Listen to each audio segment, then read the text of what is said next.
السلام عليكم. دلوقتي إن شاء الله هنتكلم على مكتبة القيم العشوائية أو المكتبة اللي احنا بنسميها راندوم. دي مكتبة مهمة جدا جدا بنستخدمها كتير في البرمجة. عايزين نشوف إزاي بنتعامل مع القيم العشوائية، وناخد بالنا إن أغلب الدوال اللي موجودة في المكتبة اللي اسمها راندوم اللي احنا هنتعامل معاها دلوقتي موجودة في مكتبة ماس اللي احنا اتكلمنا عليها قبل كده، وموجودة في مكتبة النمباي اللي احنا إن شاء الله هناخدها قدام. لكن لأهمية الدوال اللي موجودة داخل المكتبة اللي اسمها راندوم، راحوا عملوا لها مكتبة خاصة بيها عشان نبدأ نختار قيم عشوائية بطريقة معينة. وخلينا نقول إن المكتبة دي استخداماتها مهمة جدا جدا. ليه؟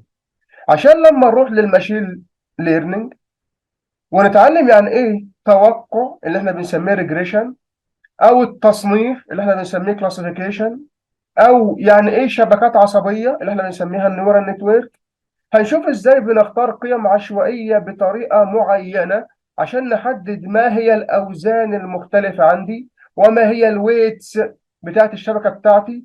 فاحنا بطريقة أو بأخرى هنحتاج إننا نكريت قيم عشوائية، وبالتالي مش هينفع ندخل القيم دي بإيدينا، لأننا هنكتب عدد كبير جدا من القيم العشوائية، وبالتالي صعب إننا نعمل الكلام ده بنفسنا، خصوصا إن القيم دي ممكن توصل لعدد كبير، مئات بل آلاف أو أكتر من القيم العشوائية على حسب طبيعة التطبيق بتاعي. وبالتالي مش ممكن نفكر إننا نكريت الكلام ده بإيدينا. عشان كده مكتبة راندوم أداة كويسة جدا جدا بتساعدنا إننا نختار قيم عشوائية بسهولة. طيب السؤال اللي هيجي على طول، إزاي أستدعي المكتبة دي؟ قال لك احنا عندنا 4 طرق لاستدعاء المكتبات زي ما قلنا قبل كده.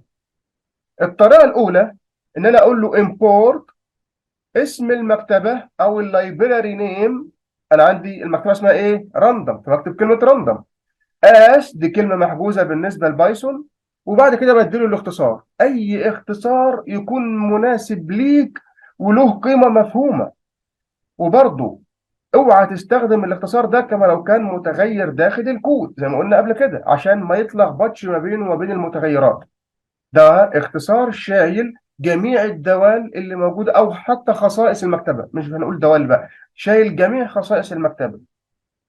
وبرضه هنا لما استخدم الامر ده عشان اكتب اي دالة، او هستخدم بقى اي دالة مثلا زي راندوم، زي راند انت، زي نوفورم، زي راند رينج، دي دوال كلها موجودة داخل المكتبة اللي اسمها راندوم. لابد الاول اكتب ايه؟ الاختصار دوت، واقول له بقى هات اي داله موجوده عندك، مثلا راند، راند انت، او راندوم، او يونيفورم، او راند رينج، زي ما انا عايز. اول ما اكتب كلمه راندوم هيقوم جايب لي من المكتبه الداله اللي اسمها راندوم اللي هي موجوده داخل ايه؟ داخل المكتبه بتاعتي. يبقى عشان استدعي المكتبه في الحاله دي هقول له الاختصار دوت ايه؟ دوت اسم الداله اللي انا عايزها من جوه. طبعا عندنا دوال كتيره زي راندوم وراند انت ويونيفورم وراند رينج زي ما هناخد دلوقتي ان شاء الله مع بعض. الطريقه الثانيه ان انا بقول له امبورت واسم المكتبه، امبورت وايه؟ واسم المكتبه. طيب وبس برضو ناخد بالنا ان في الحاله دي مع كل مره هستدعي داله معينه داخل المكتبه لابد اقول له اسم المكتبه اللي هي راندوم بتاعتي دي، واقول له دوت ايه؟ دوت اسم الداله بتاعتي، دوت راندينت، دوت يونيفورم، دوت راند رينج اللي انا عايزه بقى. هقول له لابد اقول له في الاول اسم المكتبه، وبعد كده اقول له دوت اسم الداله اللي انا عايزها من المكتبه دي. الطريقه الثالثه ان انا بقول له فروم اسم المكتبه import asterisk، يعني فروم راندوم هات لي جميع الدوال اللي موجوده جواها. وفي الحاله دي انا اقدر استدعي اي داله داخل المكتبه دي من غير ما اكتب اي حاجه. خلاص هو بقى فاهم. يبقى انا كده ايه؟ انا كده اصلا وانس ان انا قلت له استريكس، فانا كده عرفت جميع الدوال اللي هي موجوده داخل المكتبه اللي اسمها راندوم من غير ما اكتب اختصار ولا اي حاجه زي ما انا قايل فوق كده. كويس جدا. الطريقه الرابعه ان انا اقول له فروم راندوم امبورت اسم الداله. وقلنا الكلام ده قبل كده، قلت لك الحالة ديت بستخدمها أو بستدعي بيها المكتبة لما أكون فقط هحتاج دالة اتنين تلاتة ماكسيمم من المكتبة بتاعتي. ليه؟ عشان بس انا ايه الغرض هنا؟ ان انا ما تقلش الجهاز بتاعي. ما فيش داعي ان انا اجيب كل المكتبات واستدعي كل حاجه جوه المكتبه وانا مش هستخدمها. فدي تبقى طريقه كويسه لو انا فقط هتعامل مع داله واحده داخل المكتبه، او دالتين ثلاثه بالكتير قوي يعني. كويس جدا. طيب بالتالي بقى لما احب اجيب رقم عشوائي ما بين الصفر والواحد اعمل ايه؟ انت قلت لي المكتبه اللي اسمها راندوم دي خاصه بالارقام العشوائيه. كويس. انا دلوقتي بقول لك انا عايز رقم عشوائي ما بين الزيرو والواحد.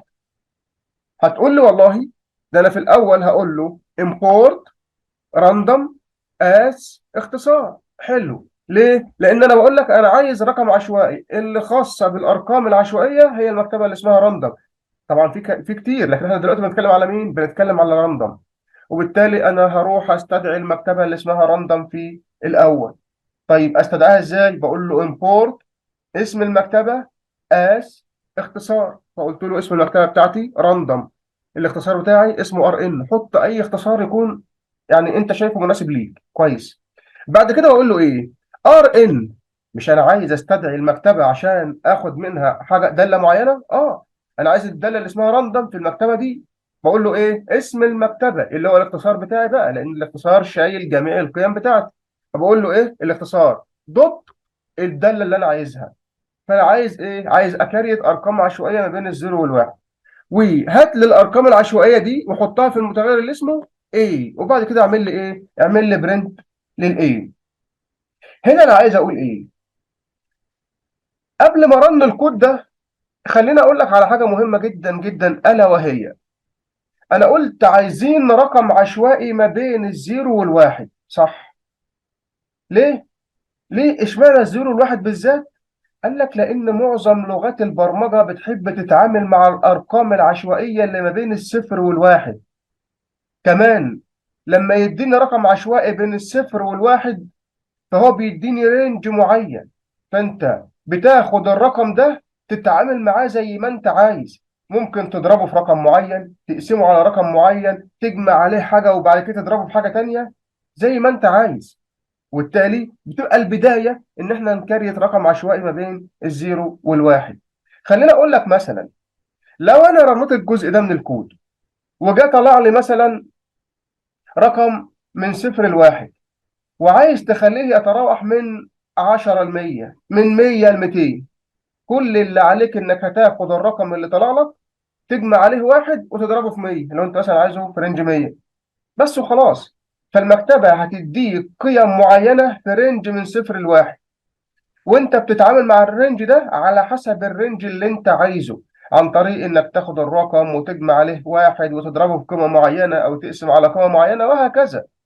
بالتالي لما نعمل للجزء بتاعي ده رن واقول له اف 9، ايه اللي هيحصل؟ اداني اهو. عمل ايه؟ اداني رقم عشوائي محصور ما بين الزيرو والواحد 0.9871. ده رقم عشوائي محصور ما بين كام؟ ما بين الزيرو والواحد. انا هنا عايز اقول لك خد بالك من حاجتين. ايه هي الحاجة الأولى يا دكتور؟ إن كل مرة هعمل رن هيديني قيمة مختلفة عن القيمة اللي قبليها، وقد تكون زي القيمة اللي قبليها لكنها برضه عشوائية. بالتالي لما أعمل اف 9 تاني، لما أجي هنا أدخل في الكود بتاعي وأقول له اف 9 تاني، اداني رقم تاني خالص أهو. كمان اف 9 هيديني رقم تالت خالص، اف 9 كمان هيديني رقم رابع، كمان هيديني. قد تختلف الارقام اللي بتطلع وقد تكون هي لكنها في الاخير قيم عشوائيه انا مش عارف هو اصلا هيديني ايه. لكن مع كل رن زي ما احنا شايفين عمال يديني قيم ايه؟ قيم عشوائيه مختلفه. كل مره بيديني قيم عشوائيه مختلفه. دي الحاجه الاولى اللي انا باكد لك عليها، ان مع كل رن هيديني قيم عشوائيه مختلفه غير اللي قبليها، قد تكون زيها بس برضه عشوائيه. انا مش عارف اللي طلع هيبقى ايه بالظبط. الحاجه الثانيه ان الرقم الكسر اللي هيطلع لي ده لو انت حابب تقلله، يعني مثلا مش عايز يبقى الرقم بالطول الكبير ده، عايز مثلا تخليه بس ايه؟ بوينت على رقمين بعد العلامه العشريه او ثلاثه بعد العلامه العشريه. عندنا دوال كتيره جدا كنا اخذناها قبل كده للتقريب. داله مثلا اسمها السيد او داله اسمها الفلور، كل الدوال ديت بتقرب.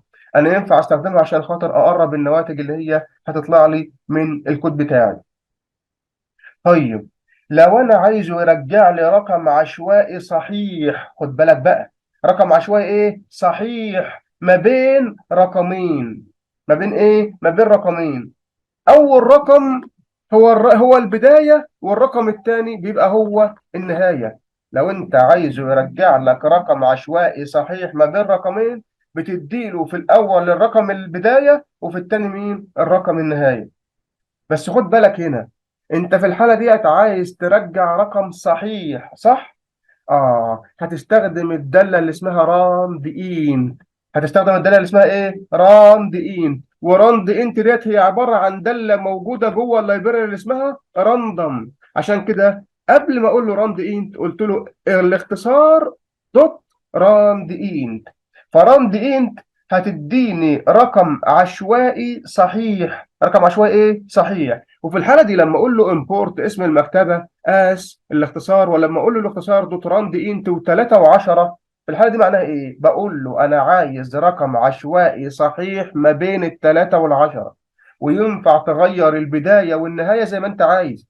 قول بدل الثلاثه صفر، قول بدل الثلاثه سالب 10، قول بدل العشرة 100، قول 1000، زي ما انت عايز. انت فقط بتحدد له البدايه والنهايه، وهو هيروح يديك او يكريت او يجنريت الارقام الصحيحه العشوائيه ما بين المدى او الرينج اللي انت مديهوله ده. في الرينج اللي انت مديهوله ده، وبقى في الحاله دي انت بتقول له ايه؟ انت عايزه يديك رقم صحيح عشوائي بيبدا من الثلاثه وينتهي عند العشرة، ومع كل رن هيديني عنصر معين ما بين الثلاثة والعشرة. وفي الحالة دي لما اجي اقول له رن، كل مرة في المرة الأولى اداني 7 رن، المرة الثانية هيديني 6 رن، المرة الثالثة هيديني 5 رن. طول ما انت بترن هيديك رقم صحيح عشوائي في الرينج ما بين الثلاثة والكام؟ في الرينج ما بين الثلاثة والعشرة. طب السؤال ده هيفيد في ايه؟ هقول لك ان احنا عندنا تطبيقات كتيرة جدا في النيورال نتورك. في بعض الأحيان بنحب نعمل اختيار عشوائي لبعض الخلايا أو اللي احنا بنسميها النيورونز، وعايزين نعمل لها حذف. عايز احذف خلايا معينه كده عشوائي، فانا عايز اوتوماتيك يتم حذف خلايا معينه بشكل عشوائي في كل مره. بالتالي هيروح يختار خلايا بشكل عشوائي صحيح ويقوم حذفها. يبقى هيروح بطريقه عشوائيه عشان يحذف ايه؟ هذه الخلايا. فانا بديه الرينج بتاع رقمين، وهو بيختار منهم رقم ايه؟ رقم عشوائي صحيح. طيب ماذا لو قلت له راند انت اوف 10 و3؟ البدايه خلتها الكبير والنهايه خلتها الرقم الصغير. خد بالك في الحاله دي لما اجي اعمل رن هيديني ايرور. لما اجي اعمل رن هيديني ايه؟ هيديني ايرور. هيقول لي يا عم انت كده تديني حاجات اي كلام. انا عايزك تديني رينج البدايه فيه بتكون الرقم الصغير، والنهايه فيه بتكون هي الرقم الكبير، وليس العكس، عشان اقدر اديك ارقام صحيحه عشوائيه بطريقه صحيحه. وفي الحالة دي ما ينفعش أبدل الرقم الكبير الأول والرقم الصغير بعديه. طب ماذا لو جيت خليته ما بين 10 وما بين مثلا 200؟ وفي الحالة دي لما أجي أقول له رن بالشكل ده، إيه اللي هيحصل؟ هيديني رقم صحيح عشوائي ما بين ال 10 وال 200، اداني 106. لما أجي أقول له رن تاني هيديني مثلا أي حاجة 112. طب رن تالت ممكن يديني رقم صغير أهو عادي جدا. طول ما أنت بترن هيديك أرقام صحيحة عشوائية ما بين الايه العشرة وال200 زي ما انت قايل له بالظبط. يبقى عشان تطلع او تجنريت ارقام صحيحه عشوائيه من المكتبه اللي اسمها راندوم، بختار الداله اللي اسمها ايه؟ اللي اسمها راند انت. في الحاله دي هيروح يجنريت او يكريت او ينشئ ارقام صحيحه عشوائيه في الرينج ما بين العشرة وال200.